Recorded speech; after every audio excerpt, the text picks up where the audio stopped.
மக்க கலங்குதப்பா மடி பிடிச்சி இழுக்குதப்பா இதில் தூவும் மழையே ஹேவல் பேசும் மொழியே நிறை நீண்ட கதிரே இவன் தேடல் வந்து ஃப்ரீ பீரியட்லாம் இருக்கும் அந்த டைமில் நான் தான் என்டர்டெய்னர் ஆக கிளாஸ்க்கு எல்லாம் டெஸ்கில் தாளை வச்சுட்டு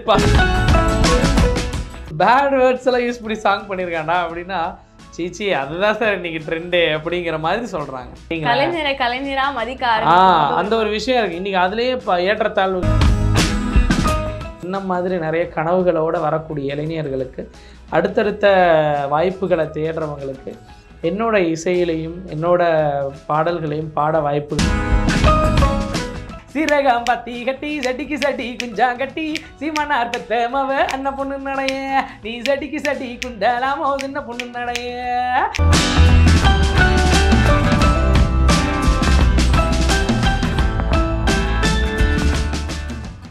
நியூஸ் டைம் நேயர்களுக்கு வணக்கம். இன்னைக்கு நம்ம யார்கிட்ட பேச போறோம் அப்படின்னா கிராமிய பாடகர், மியூசிக் கம்போசர், அது மட்டும் இல்லாமல் கலை தமிழ் களஞ்சியம் அப்படின்னு சொல்லி ஒரு நிறுவனத்தையும் நடத்திட்டு வர்றாரு சுரேஷ்குமார் அவர்கள். வணக்கம். வணக்கம் வணக்கம். எப்படி இருக்கீங்க? நல்லா இருக்கேன் சார். சூப்பர். ஸோ என்னன்னா இப்போ வந்து இந்த ஜென்ரேஷனில் இருக்கிற சிங்கர்ஸும் சரி மியூசிக் டைரக்டர்ஸும் சரி ஃபோக் சாங்ஸை வந்து பெருசாக ரெஃபர் பண்ண மாட்டாங்க. நீங்கள் ஃபோக் சாங்ஸை சூஸ் பண்ணதுக்கான காரணம் என்ன? இன்னைக்கு இருக்கிற தலைமுறைகள் எல்லாமே வந்து ஒரு டைம்லேயும் ஒரு காலகட்டத்துலேயும் ஒரு ஜென்டர் வந்து ட்ரெண்ட் ஆகிட்டே இருக்கும். ஸோ சில டைம்ஸில் வந்து ரேப் சாங்ஸு, சில டைம் பாப்பு, அந்த மாதிரி ஒரு டைப் ஆஃப் ஜென்ரஸ் வந்து நிறைய வைரல் ஆகிட்டே இருக்கும். ஸோ நம்மளோட ஃபோக் வந்து ஒரு டைமில் பயங்கர பீக்கில் இருந்திருக்கும். ஸோ இப்போ எகெயின் வந்து ஒரு ட்ரெண்ட் செட் பண்ணி மறுபடியும் அதை ரீஷெடியூல் பண்ணிட்டோன்னு வைங்களேன், இப்போ இருக்கிற ஜென்ரேஷன்ஸ்க்கு இன்னும் ஒரு இன்வால்வ்மெண்ட் ஆகும். இன்றைக்கி இருக்குது.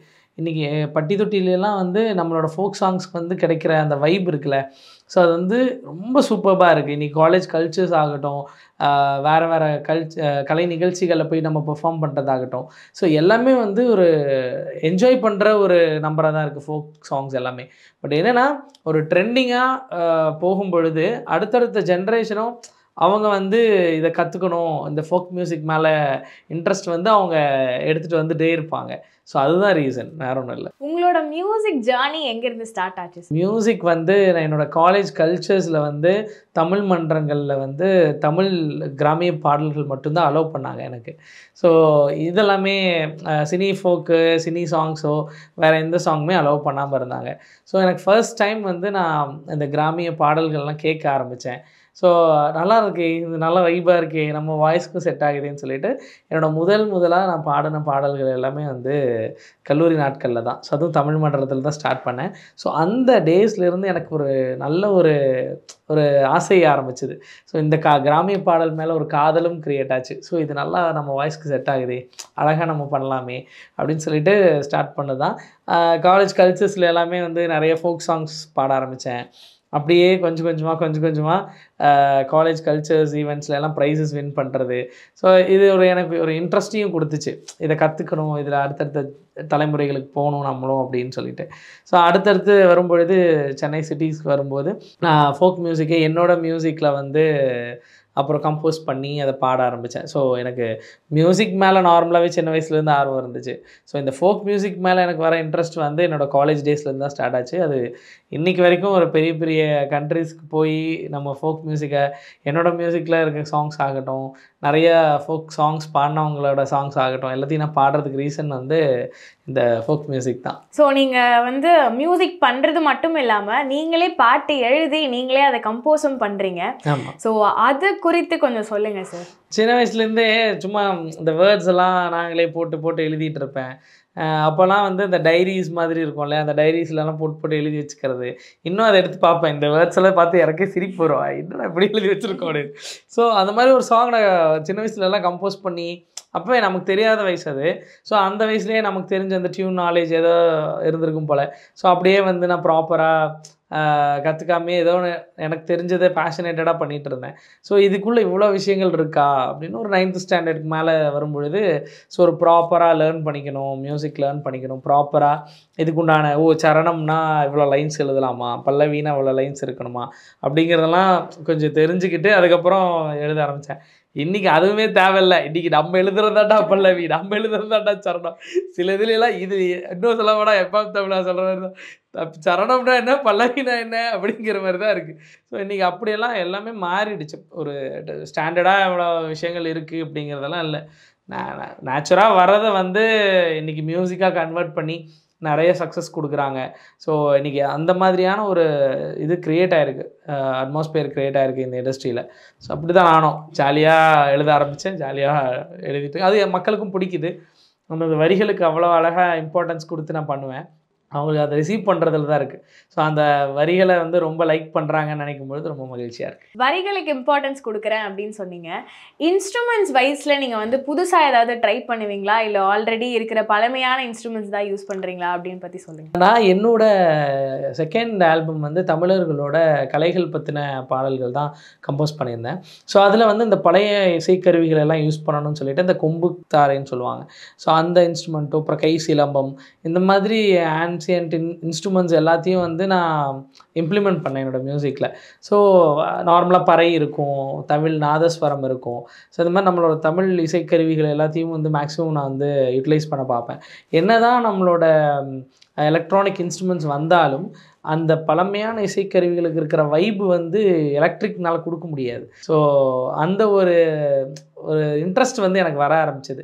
ஸோ இன்றைக்குமே நான் வந்து என்னோடய மியூசிக்கில் நியூ இன்ஸ்ட்ருமெண்ட்ஸ் ஏதாவது இருந்துச்சுன்னா இம்ப்ளிமெண்ட் பண்ணுவேன். ஸோ பழைய ஆன்சியன்ட் இன்ஸ்ட்ருமெண்ட்ஸ் இருந்துச்சுன்னா நான் அதை வந்து இம்ப்ளிமெண்ட் பண்ணணும்னு தான் நினப்பேன். ஏன்னா டிஃப்ரெண்ட் கைண்ட் ஆஃப் சவுண்டிங்ஸ் கிடைக்கும், அது அழகாக இம்ப்ளிமெண்ட் பண்ணுற ஒரு ஆப்பர்ச்சுனிட்டி எனக்கு கிடைக்கும். அது யார் சார் வாசிக்கிறாங்க? யங்ஸ்டர்ஸ் இன்னும் இருக்காங்களா? இல்லை இதை அதுதான் உண்மை. யங்ஸ்டர்ஸ் வந்து நான் மேக்ஸிமம் பார்க்கல இது வரைக்கும். பட் தமிழ் நாதஸ்வரம் கூட ஓகே. அந்த சங்க காலத்தில் இருந்த இன்ஸ்ட்ருமெண்ட்ஸ் எல்லாம் யூஸ் பண்ணுறவங்கலாம் கொஞ்சம் ஏஜ்டு பீப்புளாக தான் வருவாங்க. ஸோ அவங்க தான் இதை வந்து வச்சுருக்கிறாங்களே, இன்ஸ்ட்ருமெண்ட்ஸே வச்சுருக்கிறவங்களே அப்படி தான் இருக்காங்க. இன்றைக்கி இருக்கிற யங்கர் ஜென்ரேஷன் இதை பற்றி தெரிஞ்சுக்கணும், இது மாதிரி இருக்கிற கொஞ்சம் நிறைய தெரிஞ்சு பண்ணாங்கன்னா நிறைய பேருக்கு அது ஆர்வம் வரும். ஸோ இதை கமர்ஷியலாக கொண்டு போனால் தான் இன்றைக்கி இருக்கிற ஜென்ரேஷன்ஸ் திரும்பி பார்க்குறாங்க. மேற்கத்திய இசைக்கருவிகள் மட்டும்தான் இன்ஸ்ட்ருமெண்ட்ஸ்னு சொல்லி எல்லா இடத்துலையும் கற்றுக் கொடுக்குறாங்க. அதுக்கு மட்டுமே பார்த்திங்கன்னா எவ்வளவோ இடங்களில் கற்றுக் கொடுத்துட்ருக்குறாங்க. பட் இந்த இன்ஸ்ட்ருமெண்ட்ஸ்லாம் வாசிக்கிறது கூட இதனால் என்ன மார்க்கெட் ஆகும், இதனால் என்ன சம்பாதிக்க போகிறேன் அப்படிங்கிறது தான் இன்றைக்கி இருக்கிற இதாக இருக்குது அவங்களுக்கு. ஸோ எல்லாமே லாஸ்ட்டாக மணிங்கிற விஷயத்தில் வந்து இதாகிடுது. இப்போ நான் ஒரு விஷயம் பண்ணுறேன், இதுலேருந்து எனக்கு ரெவென்யூ கிடைக்குதா, அப்போ தான் என்னால் வாழ முடியும் அப்படிங்கிற ஒரு ஜென்ரேஷன் இதுக்கு தள்ளப்பட்டோம் எல்லாருமே. ஸோ நான் இப்போ ஒரு கலை சார்ந்து ஏதாவது அச்சீவ் பண்ணணும், இதில் நான் வந்து ரிசர்ச் பண்ணி நான் பண்ணணும் அப்படின்னு நினைக்கும் பொழுது ஸோ எனக்கு தட்டுப்படுறதே வந்து ஃபினான்ஷியலாக நான் எப்படி இதில் ஸ்ட்ராங் ஆக போகிறேன். ஸோ அதுக்கு நான் எனக்கு பிடிச்ச வேலையை பார்த்து நம்ம ஃபினான்ஷியல் ஸ்ட்ராங் ஆகிட்டு நான் ரிசர்ச் பண்ணிக்கிறேன். நான் கமர்ஷியலாக ஹிட் ஆகிட்டு ரிசர்ச்சுக்கு போய்க்கிறேன், இதில் இருக்கிற ஆர்வத்துக்கு போய்க்கிறேன். ஸோ அதை வந்து பேஷனேட்டடாக வச்சுக்கிட்டு ப்ரொஃபஷனாகவும் இதே இதில் வந்து ஒரு ஒரு ப்ராப்பராக வச்சுக்கிற ஆர்டிஸ்டெல்லாம் நான் பார்த்துருக்கேன்.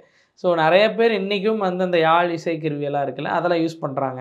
ஸோ ரஹ்மானோட மியூசிக்ஸில் நிறைய கம்போசர்ஸ் எல்லாமே இன்றைக்கி யூஸ் பண்ணிட்டு தான் இருக்கிறாங்க. நிறைய ஆர்டிஸ்ட் இருக்க தான் செய்கிறாங்க. ஸோ இன்றைக்கி எல்லாமே நம்ம தெரிஞ்சுக்கிறதுல தான் இருக்குது. ஒரு சாங் ஹிட் ஆகுதுன்னா அந்த சாங்கோட கம்போசரோ சிங்கரோ லிரிசிஸ்டோ இவங்க 3 பேர் மட்டும்தான் ஹைலைட்டடாக தெரிவாங்க. அதுக்கு பேக்ரவுண்டில் வாசித்த மியூசிஷியன்ஸ் யார் பார்ப்பாங்கன்னா ஒரு மியூசிஷியனோ இல்லை ஒரு ரிசர்ச் பண்ணுற எங்களை மாதிரி ஒரு அடுத்த சாங்க்கு நான் என்னென்னலாம் இம்ப்ளிமெண்ட் பண்ணலாம், என்னோடய ப்ரோக்ராமிங்கில் என்னென்னலாம் இன்ஸ்ட்ருமெண்ட்ஸ் கொண்டு வரலாம் அப்படின்னு நினைக்கும் பொழுது தான் என்ன மாதிரி இருக்கிறவங்க தான் அதை படிப்போம். நாங்கள் யார் வந்து பர்கிஷன் வாசித்தா, யார் வந்து லைவ் இன்ஸ்ட்ருமெண்ட்ஸ் வாசித்தாங்க, இந்த இதெல்லாம் வாசிச்சிருக்காங்களா, ஏதோ தர்புகா வாசிச்சிருக்காங்க. ஸோ ஒன்றும் தெரியும். நாதஸ்வரம் தவிழ்னு போடுவாங்க. ஒரு டீம் இருப்பாங்க, அந்த கொயர் டீம் மாதிரி. பறை வாசிக்கிறதுக்கு ஒரு டீம் இருப்பாங்க. இப்போ சந்தோஷ் நாராயணன் சார் மியூசிக் ஆகட்டும், ரஹ்மான் சார் மியூசிக்ஸ் ஆகட்டும், இளையராஜா சார் மியூசிக்ஸ் ஆகட்டும், நிறைய பேர் வந்து பறை இன்ஸ்ட்ருமெண்ட்ஸ் யூஸ் பண்ணியிருக்காங்க. ஸோ அந்த இன்ஸ்ட்ருமெண்ட்ஸ் யார் வாசித்தாங்கன்னு அந்த நேம் வந்து கீழே இருக்கும் டெஸ்கிரிப்ஷன்ஸில். இப்போ இன்றைக்கி வர லேபிள்ஸில் எல்லாமே வந்து யூடியூப் சேனல்ஸில் இருக்கும். ஸோ அது எத்தனை பேர் படிக்கிறாங்கன்னு எனக்கு தெரியாது. ஸோ அதை படித்தாங்கன்னா இந்த மியூசிக்ஸ் மேலே இவ்வளோ சவுண்டிங் சொல்ல இன்ட்ரெஸ்ட் இருக்கா. ஜென்ரல் ஆடியன்ஸ்க்கு இதெல்லாம் தேவையில்லை. ஏன்னா அவங்க ஒரு பாட்டை கேட்குறாங்க, ரசிக்கிறாங்க, போயிடுவாங்க. பட் கிரெடிட்ஸ் மேக்ஸிமம் வந்து அந்த மியூசிஷியன்ஸ்க்கும் போய் சேரணுங்கிறது என்னோடய ஆசை.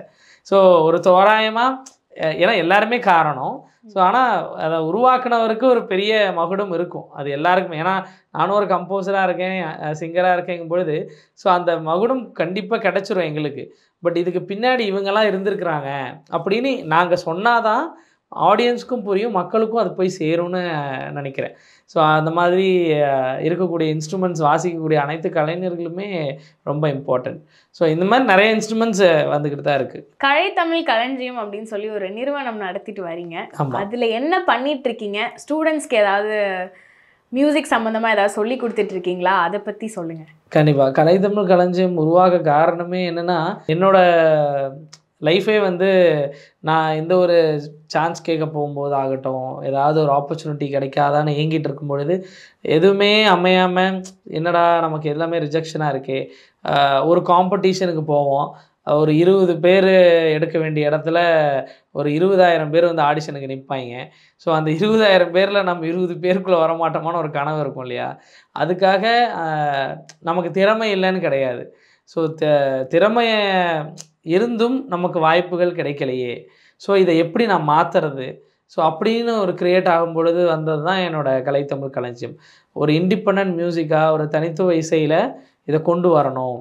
ஸோ எனக்கு வாய்ப்புகள் மறுக்கப்பட்டது. ஸோ நானே ஆப்பர்ச்சுனிட்டியை க்ரியேட் பண்ணிக்கிறேன், என்னோடய மியூசிக்கை நானே மக்கள்கிட்ட கொண்டு போய் டைரெக்டாக சேர்த்துக்கிறேன்னு சொல்லி என்னோடய மியூசிக்கில் என்னோடய வாய்ஸில் வந்து பண்ணணும்னு சொல்லி தான் இண்டிபெண்டன்ட் ஆல்பம்ஸ் ஃபோக் மியூசிக்கில் க்ரியேட் பண்ணேன்.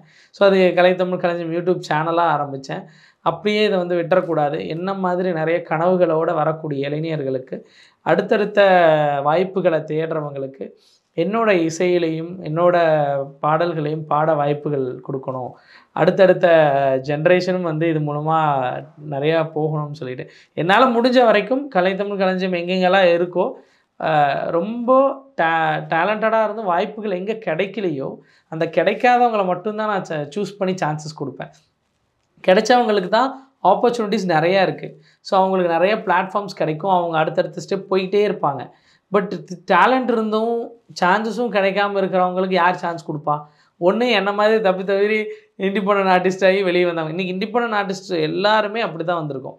எல்லாருமே வந்து ஒரு ரிஜெக்ஷன்ஸ் ஆனதுனால தான் எங்களுக்குள்ளே இருக்கிற திறமையை நீங்களாவது பண்ணிக்கிறோன்னு சொல்லி வந்திருக்கிறோம். ஸோ அதனால் வந்து நம்ம குறை சொல்ல முடியாது. எங்கேயுமே ஒரு இடத்துல வந்து அவ்வளோ பேர் வந்து ஒரு போட்டி போடுறாங்கன்னா, காம்படிட்டிவ் வேர்ல்டு இங்கே அவ்வளோ பேர் போட்டி போடுறாங்கன்னா நம்ம வந்து அதில் உள்ளே வரணும் அப்படின்னா லைக் டேலண்ட் இல்லை அப்படின்னு கிடையவே கிடையாது. இன்னும் நிறைய பேர் சொல்லுவாங்க அந்த 20க்குள்ளே போயிட்டா நம்ம டேலண்டட், அப்படியெல்லாம் கிடையவே கிடையாது. ஸோ அது இல்லாமல் வெளியே வந்தவங்க கோடிக்கணக்கில் இருக்காங்க, நம்ம பார்க்கல, நம்ம தேடலை, அதுதான் உண்மை. யாரை கொண்டாடணும் யாரை கொண்டாடக்கூடாதுன்னு இங்கே யாருக்கும் தெரியறதில்லை. இன்றைக்கி இருக்கிற யூடியூப் சேனல்ஸ், இன்ஸ்டாகிராம் எல்லாம் எடுத்து பாருங்கள், எந்த கண்டென்ட்டை வந்து நம்ம ப்ரொமோட் பண்ணணும், எந்த கண்டென்ட்டை வந்து நம்ம என்கரேஜ் பண்ணணும், அதை பற்றி திங்க் பண்ணுறதே இல்லை. ஸோ ஒரு எதெல்லாம் என்டர்டெயின்மெண்ட்டாக இருக்கோ அதெல்லாமே லைக் பண்ணிடுறோம். பட் ஒரு ப்ராப்பரான ஒரு விஷயத்துக்கு கொண்டாட மாட்டோம், அதை விட்டுடுறோம். விட்டுட்டு 10 வருஷம் கழித்து அச்சோ இப்படி அண்டர் ரேட்டட்னு சொல்கிறீங்க. அப்போது எங்களை மாதிரி கம்போசர்ஸுக்கு எவ்வளோ வலிக்கும் தெரியுமா? அது கொண்டாட வேண்டிய நேரத்தில் கொண்டாடினா தான் அந்த வளர்ச்சி நல்லாயிருக்குன்னு சொல்லுவாங்க. இன்றைக்கி என்னோடய இசையே நிறையா இசை வந்து என் ஃப்ரெண்ட்ஸ் சர்க்கிளில் எல்லாருமே லைக் பண்ணுவாங்க, எல்லாருக்கும் சூப்பர் சூப்பர்னு சொல்லுவாங்க. எனக்கு ரொம்ப ஆசை அதை கொண்டு போய் ஏன் இன்னும் மக்கள்கிட்ட போய் சேர மாட்டேங்குது, ஏன் மக்கள் அதை ரிசீவ் பண்ணிக்க மாட்டேங்கிறாங்க? சும்மா பேட் வேர்ட்ஸோ இல்லை ஏதாவது ஒரு இந்த மாதிரி வேர்ட்ஸ்லாம் இருக்கிற சாங் எல்லாம் வந்து கொண்டாடுறாங்க, இதை ஒரு ப்ரௌடாக நினைக்கிறாங்க. அவங்க ஒரு பேட் வேர்ட்ஸ் எல்லாம் யூஸ் பண்ணி சாங் பண்ணியிருக்காண்டா அப்படின்னா, சீச்சி அதுதான் சார் இன்றைக்கி ட்ரெண்டு அப்படிங்கிற மாதிரி சொல்கிறாங்க. ஸோ இப்படி இருக்கும் பொழுது எனக்கு அவங்கள மாதிரி நம்ம இருக்கணும்னு அவசியம் இல்லை. ஸோ எனக்கும் ஆசை அது. இந்த மாதிரி இருக்கிறதுக்கும் நீங்கள் என்கரேஜ் பண்ணணும், என்கரேஜ் பண்ணி அடுத்த லெவலுக்கு கொண்டு போனால் தான் என்ன மாதிரி ஆர்டிஸ்ட் ஒரு 4-5 பேர் வருவாங்க நம்பியாவது. இல்லைன்னா இதுதான் வந்து லைக்கபுள் ஆட்டுக்குது, இப்படி பண்ணால் தான் ட்ரெண்ட் ஆக மாட்டேங்குது அப்படின்னு சொல்லிட்டு அதை பின்னாடியே போயிடுவாங்க. இப்போ நீங்கள் கேட்குறீங்கல்ல, இந்த ஃபோக் மியூசிக் வந்து அடுத்த லெவலில் கொண்டு போனோம் அப்படின்னா இது ஒரு ட்ரெண்ட் செட்டிங்காக மாறணும். ஒரு இன்வெஸ்டர் நம்மளை நம்பி இன்வெஸ்ட் பண்ணி, தம்பி நீங்கள் தாராளமாக பண்ணுங்கள், நல்ல நல்ல சாங்ஸை வந்து க்ரியேட் பண்ணி ஹிட் கொடுங்க அப்படின்னு ஒரு தாட் வந்து தோணணும். அப்படின்னா அதுக்கு சப்போர்ட் வேணும், இந்த ஆடியன்ஸோட சப்போர்ட் வேணும். நாங்கள் நல்லா கொடுக்குறதுக்கு நாங்கள் இருக்கிறோம், அதை அழகாக ரிசீவ் பண்ணி ட்ரெண்ட் பண்ணுறது உங்கள் கையில் தான் இருக்குது. ஸோ நீங்கள் ரிசீவ் பண்ணி எதை கொண்டாடணுங்கிறது தான் அந்த விஷயம் இருக்குல்ல. ஸோ அதை வந்து அழகாக பண்ணணும்னு நான் சொல்கிறேன். ஃபோக் மியூசிக்கில் சந்தோஷத்துக்கான பாடல், துக்க பாடல், இறப்புக்கான பாடல் அப்படின்னு சொல்லி நிறைய இருக்குது. அந்த மாதிரியான நிகழ்வுகள்லாம் இன்னும் கிராமத்துலேயும் சரி நகரப்புறங்களையும் சரி நடந்துட்டு வருதா அப்படின்றது சொல்லுங்கள். ஆமாம், ஏன்னா நம்மளோட கிராமிய பாடல்களே வந்து ஒரு மனிதனோட வாழ்வியலை சார்ந்து தான் இருக்கும். நம்ம பிறக்கிறதுலேருந்து இறக்குறது வரைக்கும் அந்த வாழ்வியல் சார்ந்து நிறைய பாடல்கள் இருக்குது. தாலாட்டு பாடல்கள்லேருந்து ஒப்பாரி வரைக்கும் நம்மளோட வாழ்க்கையை சொல்கிற அந்த பாடல்களாகட்டும், ஸோ ஒரு சீமந்தமாகட்டும், வளகாப்பு டைமில் இது பண்ணுவாங்க. அப்புறம் பொண்ணு வயசுக்கு வந்துச்சுன்னா அதுக்கு ஒரு சாங் பாடுவாங்க. இது நிறைய இருக்குது. ஸோ நிறைய டைப் ஆஃப் ஏதோ 72 சம்திங் ஏதோ டைப் ஆஃப் சாங்ஸ் எல்லாம் இருக்குது. ஸோ இதில் எது வந்து கமர்ஷியலாக போகுது, எது வந்து இப்போ வில்லுப்பாட்டு இருக்குது, வில்லுப்பாட்டு, கும்மி பாட்டு இருக்குது. ஸோ இது எல்லாமே வந்து நம்ம கமர்ஷியலாக சினிமாக்குள்ளே வரும்பொழுது அதனோட பரிமாணம் வேறு மாதிரி இருக்குது. இப்போ ஒப்பாரி ஒரு சுச்சுவேஷன் வருது, அந்த சுச்சுவேஷனுக்கு கரெக்டாக அது ஆப்டாகவும் அந்த சாங்கு செட் ஆகும். அப்படிங்கும் பொழுது அழகாக அதை கமர்ஷியல் எலமெண்ட்டெல்லாம் ஆட் பண்ணி தான் நம்ம கொடுக்க வேண்டியதாக இருக்குது. ஸோ இந்த பாட்டில் மக்க கிழங்குதப்பா மடி பிடிச்சி இழுக்குதப்பா, ஸோ இந்த சாங் எல்லாம் வந்து நல்ல கமர்ஷியலாகவும் ட்ரெண்டாக இருக்கும். அது ஸோ அது ஒப்பாரி சாங் தான். அது ஒன்று இருக்குது. அப்புறம் ஒரு ஃபீல் கைண்ட் ஆஃப் சாங்ஸ் எல்லாம் இருக்கும், அந்த ராகங்கள் பேஸ்டு மாதிரி தோணும். அது எல்லாமே வந்து ஒரு டைப் ஆஃப் அந்த ஒரு எலமெண்ட்டை கொடுக்கும், உங்களுக்கு ஒரு ஃபீலை. ஏதாவது ஒரு பாட்டு பாடு. எனக்கு ஒப்பாரி தெரியாது, ஸோ அதனால் தெரிஞ்சதுன்னா நான் பாடிடுவேன், நான் அது பாட எனக்கு வராது. ஸோ நிறைய கலைஞர்கள் இருக்காங்க, ஒப்பாரி கலைஞர்கள் நிறைய பேர் இருக்காங்க தமிழ்நாட்டில். ஸோ அவங்களெல்லாம் வந்து பார்க்கணும். ஏன்னா இன்றைக்கி வந்து அவங்கள தேடலே கம்மியாக இருக்குதுன்னு நான் சொல்லுவேன். நிறைய கலைஞர்களை தேடுறதே இல்லை நம்ம. இன்றைக்கி வந்து பத்ம விருதுகள் வாங்கியிருக்கார் வேலு ஆசான்னு சொல்லிட்டு, பறையிசை கலைஞர். ஸோ இப்போ அவர் மாதிரி ஆர்டிஸ்டெல்லாம் எப்போவோ வாங்கியிருக்கணும் எனக்கு தெரிஞ்சு. ஸோ எல்லாமே லேட்டாக தான் கிடைக்குது. நான் சொன்னேன் இல்லையா, அந்தந்த ஏஜில் அந்தந்த டைமில் அந்தந்த நம்மளோட ஆசைகளெல்லாம் நிறைவேறுது அப்படின்னா அதனோட இதே வேறு மாதிரி இருக்கும். எல்லாம் தள்ளி தள்ளி போக அவங்க கனவுகள் அந்தந்த யோசிச்சுட்டு இருப்பாங்க, என்னடா நம்ம இவ்வளோ பண்ணுறோம், நமக்கு ஒரு இந்த ரெகக்னைசேஷனே கிடைக்கவே இல்லையே, அப்புறம் எதுக்காக இவ்வளோ தூரம் பண்ணணும். அவங்க ஃபேமிலி, இன்னும் சொல்லப்போனால் எவ்வளவோ கலைஞர்கள் ஃபேமிலி சைட்ஸில் இன்னுமே டவுனாக இருக்கிறாங்க. ஸோ அவங்களுக்கான அந்த ஸ்பேஸே கிடைக்கல, அவங்களுக்கான வாய்ப்புகளும் இங்கே மறுக்கப்படுகிறது. ஸோ எல்லோரும் எல்லாம் நல்லா இருக்கிறாங்கன்னு சொல்லவே முடியாது. ஒரு சொன்ன இதுவும் காம்படிட்டிவ் வேர்ல்டு தான்.